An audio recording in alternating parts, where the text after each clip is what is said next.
Hello everyone, welcome to Maker Notes. My name is Kyle. I am here with my good friend Mrs. Olson, and it is time to talk about this really cool cowl that Mrs. Olson is wearing. This is a design by Margaret Briggs. It's called Shiprock 2.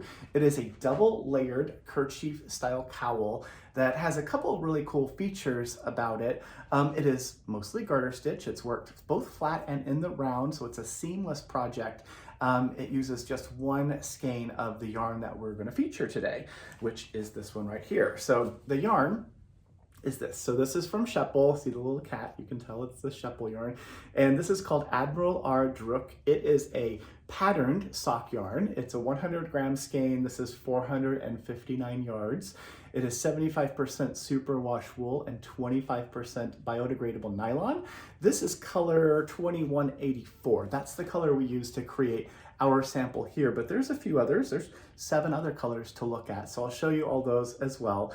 But it's just one skein of this. So the deal now through the rest of the weekend is buy one or more skeins of this yarn of Admiral R. Drook, and we will gift you the Shiprock 2 pattern. How do we do that? Well, we're going to jump onto Ravelry for you. So if you have a Ravelry name, tell us what that is, your Ravelry username, and we can put the pattern into your library for you.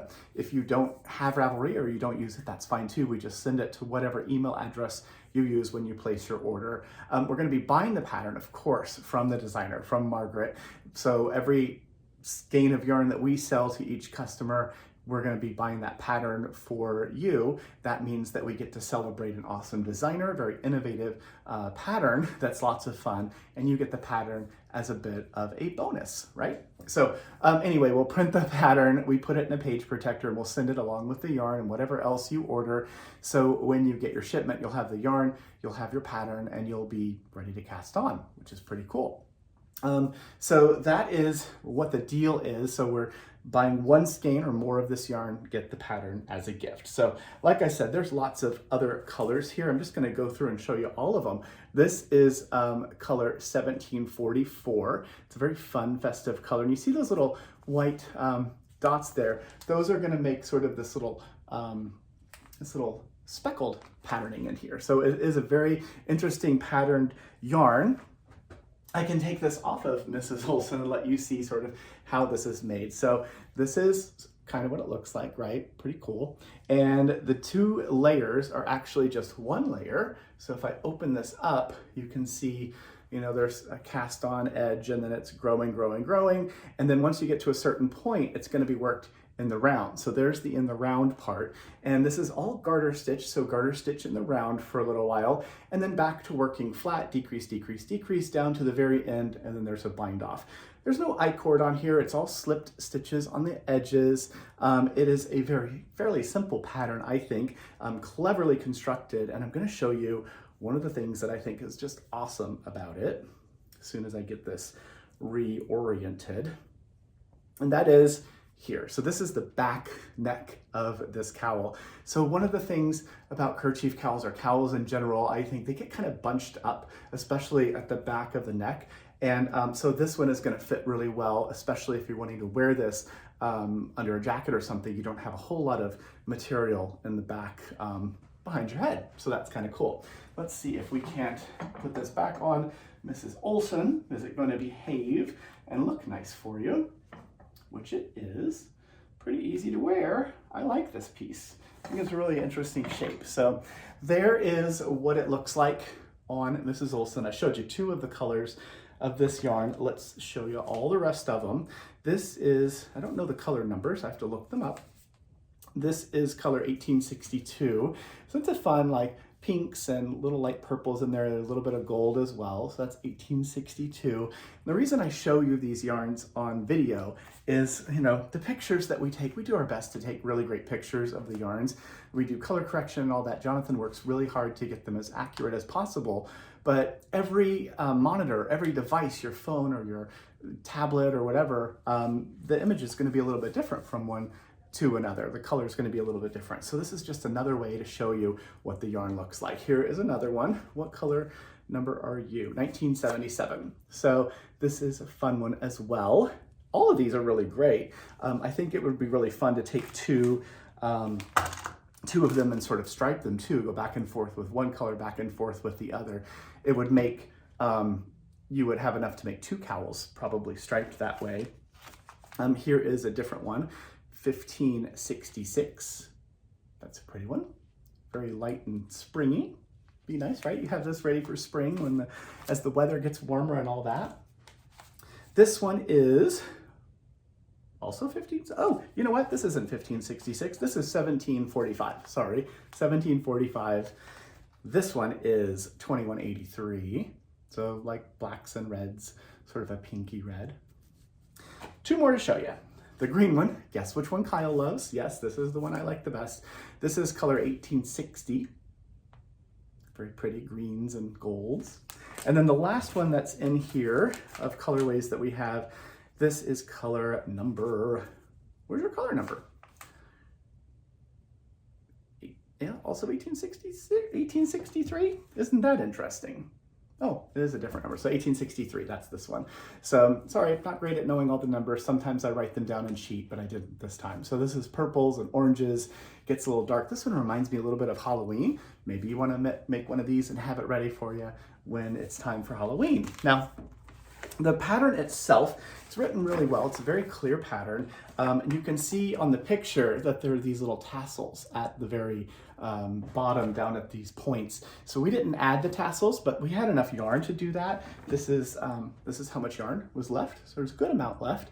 And if you wanted to make even larger tassels, fancier tassels, you could probably find a color of yarn that complements whatever colorway that you make in your stash. Maybe you have some leftover scraps or something of sock yarn, and you could just add that, incorporate it to make larger tassel if you wanted to do that. So that is the kerchief cowl. This is the Shiprock 2. And again, buy one skein or more, however many you want. Now through the end of the weekend, we're gonna purchase that pattern for you as a gift. So that's the deal. Other stuff in today's newsletter, we have a cute little sheepy. This is a beechwood sheep needle holder. So it goes from quadruple 0, 4/0, all the way up to a size US 17. It has millimeter and US measurements on here. This works really well for the round needles in your life. Keep in mind, of course, US sizing is approximate. So think of US sizing for needles, kind of like grandma's recipe. It's a pinch, a dash, a glug of something, and millimeters are accurate. So the millimeter sizing on this gauge is going to be whatever millimeter size the needle is. The US size, in a couple sizes, the US equivalent is different from one brand to another. So millimeters, always accurate. That is what we know about that. But anyway, this is a super cute little one. If you'd like this wood needle gauge, you can get it while we have them. And the other thing that's really fun is if you look down between the little feet, there is a 2-inch gauge here, so you can measure 2 inches as well if you're trying to check your gauge or stitches per inch or whatever on a project. So that's the needle gauge. Then we have a little tape measure. It's all about the notions today. This is an adventure tape measure. It says adventure. Each stitch is part of the adventure. Has a little compass, sort of a knitting themed compass. Fun little blue tape measure. It's the same kind of retractable one you've seen before. Super, super handy to have these. You can never have too many. If you want to grab one of these, you can do that. And then the last thing that is in the newsletter as far as products are these little snippers. So these are great for doing finishing work. So these are Tamsco scissors, really, really nice razor edged scissors. They are fairly sharp. They do come with a really nice case as well, so you can keep them safely stored away if you're interested in getting those. That's something else we're talking about. And then two more things to talk about. We have two events. One is a class that's coming up. So this is with Candy Dodrill. It is Bounce, Roll, and Felt a Bowl. So if you are in the area in Seattle or Kent or Tacoma, come sign up and take this class. It's a hands-on workshop that is going to teach you how to do wet felting, and you're going to create a bowl, which is really awesome. All the materials are included. It's going to be a lot of fun. Very limited seating available. This is on Wednesday, March the 19th, from 10 a.m. to 1 p.m. So if you'd like to join us and instructor Candy, come do that. It'll be really fun. And then the last thing I'll say is I am at So Expo all weekend. We've been here Thursday and Friday. We also are here today, Saturday, and tomorrow, Sunday. So if you are in the area, we'd love to have you come join us. There is a link in the newsletter where you can go online and purchase tickets. It's a little bit less expensive if you buy the tickets online as opposed to at the door. So save a couple dollars if you want to buy your tickets ahead of time. Parking is, I believe, free. Pretty sure it's free. Well, hopefully it is. And that is the So Expo. So that is at the fairgrounds in Puyallup. So I think that's it. A little bit rambly today, but that's okay. Hope you are having a wonderful weekend. Make sure you reach out to friends and family, like I always say. I'll see you at So Expo if you do come visit. And if not, then I'll see you again in just a couple days on Tuesday. Yeah. Thanks so much for watching. Bye.